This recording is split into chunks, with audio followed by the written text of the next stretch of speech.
Hi, I'm Karen Pennington. I hope you enjoy the NASPA reflections that are coming up. Have a great time. I think you'll enjoy them.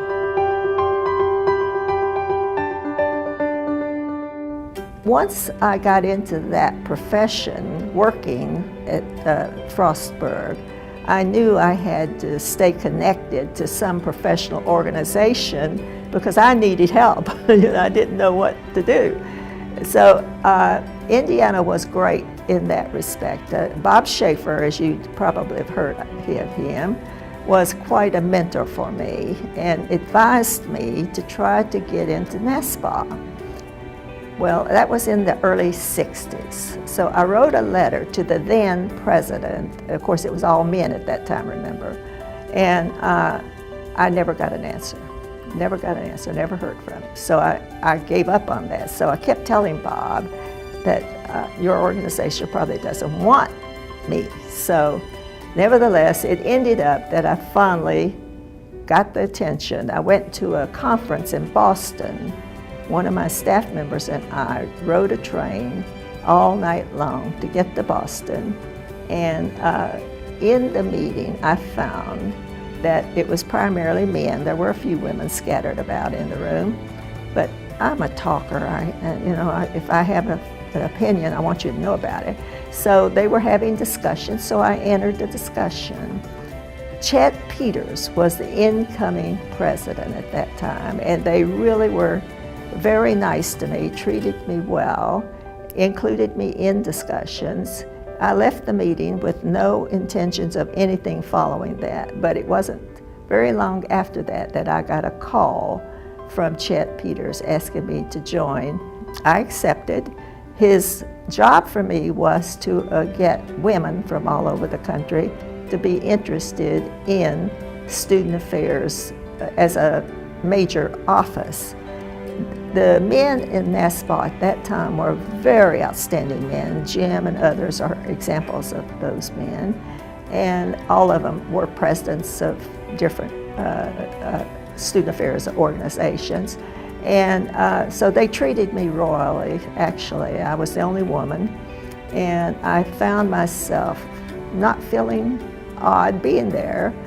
And the first thing I did, NASPA has regions and vice presidents for regions. So I asked all the vice presidents to give me the name of a woman in their region who would work in behalf of getting other women to be interested. It boomeranged. I mean, it took off like crazy, and it didn't take us long to get that. When I became a vice president in 1975, 15% of the people involved in NASPA were women, and 3% were vice presidents. So we've come a long way. So I think it's been a good thing for NASPA. Obviously, it's been a good thing for NASPA because there are more women in college now than men. So they want their role models. The change of leadership and the role of women in NASPA have certainly changed over the years in such a positive way. It gets me very excited. That keeps me continuing to participate and be involved in NASPA, even after my retirement. I have been excited about seeing that every person, every member of NASPA, every professional in NASPA has an opportunity to have a leadership role. And to me, that's very, very exciting. Women leaders have become such a mainstay in NASPA, and that's also very, very exciting. I applaud NASPA. To me, it's one of the most important parts about NASPA. Everything else is professional, truly professional, and at the top levels of the profession. But those roles that are available to all persons, including women, is truly an exciting thing.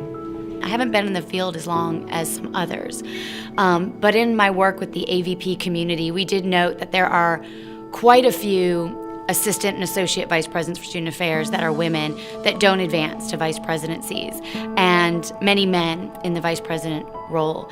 And I think it is shifting. I think we're seeing much more diversity of all kinds in senior level administration.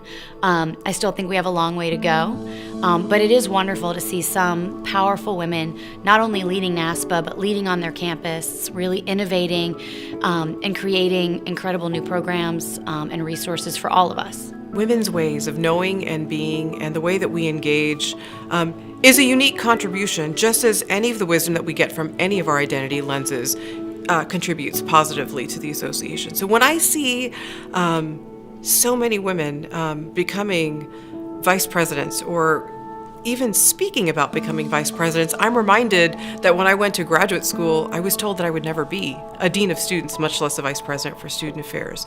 And so when I see women aspiring to be VPs, it's heartwarming to hear that they're open to a conversation in a way that I could never have or didn't have access to. And not only open to the conversation, but then that there is a framework of mentors ready to support the success of the wave of women that do want to lead and serve and support higher education in this way.